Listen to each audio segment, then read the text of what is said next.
Hello everyone, welcome to my channel, and a special shout out to my first subscriber, Harmy. Hi Harmy, if you are watching, please leave a comment below for you to claim your prize. Today, I will show you my recent purchase at Philbars. This is Xmen number 1 Facsimile Edition. First, let us learn what Facsimile Edition is and bakit siya tinawag na facsimile. In the publishing world, a facsimile edition is a reproduction of a book that mimics the first edition. Facsimile publishers tries to recapture the look and the feel of rare books at a cheaper price.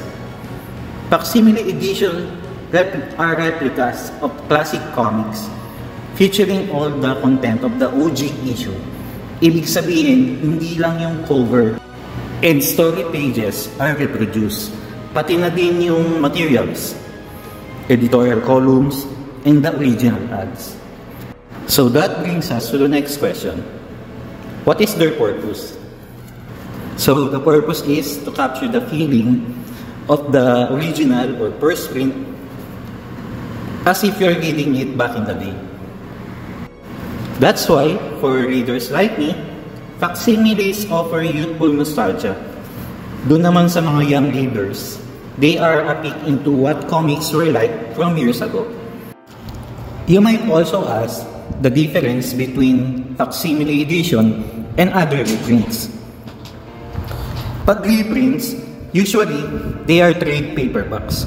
However, this only includes the story pages and wala yung nostalgic ads, reader's letter, and more. Now let's move on and let me show you what this book is about. Xmen number 1 was released on July 2, 1963. On release, it was sold for 12 cents. Written by Stan Lee and drawn by Jack Kirby, and has 23 pages. Stan Lee and Jack Kirby introduces the Mighty Mutants to the Marvel world. This issue shows the first appearance of Cyclops, Beast, Angel, Iceman, Jean Grey, Professor X, and Magneto. These strange heroes learn to control their mutant powers to fight for a world that will hate and fear them. When I started reading comics in the late 80s, X-Men is already popular and has gained more popularity over the years. That's why we can see them in TV and movie as well. In this book, Professor X has summoned his students. This is where the main characters and their mutant powers were introduced. Now, let's take a closer look at their abilities. Let's start with the founder of this mutant super team, Professor X, or Charles Xavier. He can read minds and project thoughts, or we can call it telepathy. In addition, he also has telekinesis. Next is the leader of the X-Men, Cyclops. In this issue, he is referred as Slim Summers. He can blast powerful energy beams from his eyes. Third is Beast.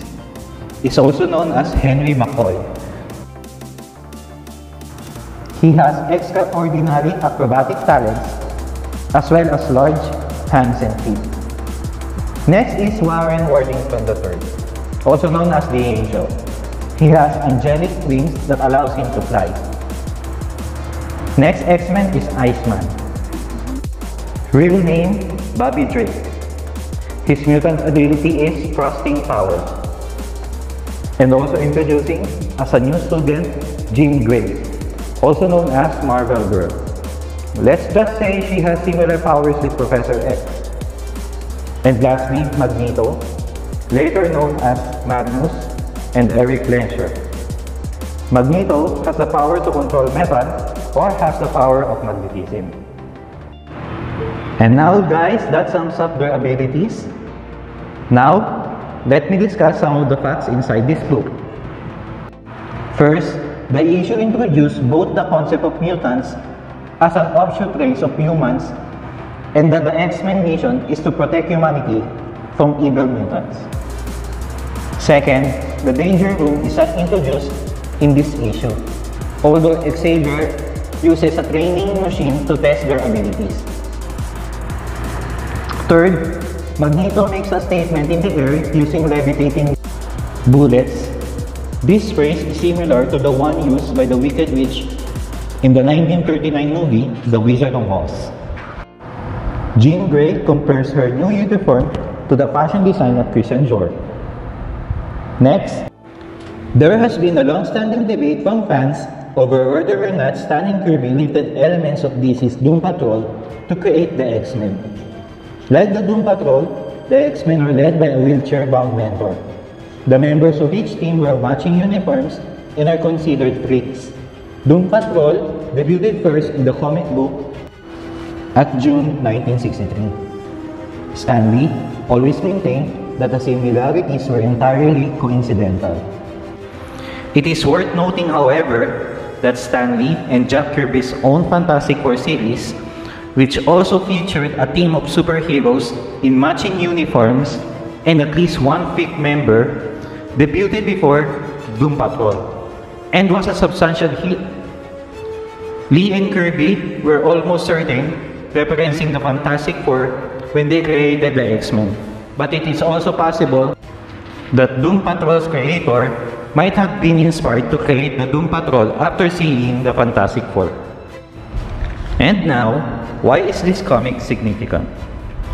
The success of this issue was greatly influenced by its first printing, the debut of numerous X-Men characters who would go on to become icons, and the rising popularity of Marvel Comics had made this issue valuable. Moving on our end step, for the purpose of this blog's conclusion, as a collector who always enjoys Marvel and the X-Men, having a copy of this, whether it be the initial printing, a reprint, or a facsimile edition, is an overwhelming source of happiness and delight. It brings out the childlikeness in us, transporting us back to a time when we didn't worry about anything and simply enjoyed life by reading stories that has sparked our interest and caught our hearts. And now, we have reached the end of this vlog. I would like to express my sincere gratitude to everyone who watched. Please take a moment to click the subscribe button if you haven't already. And I'll see you in my future video.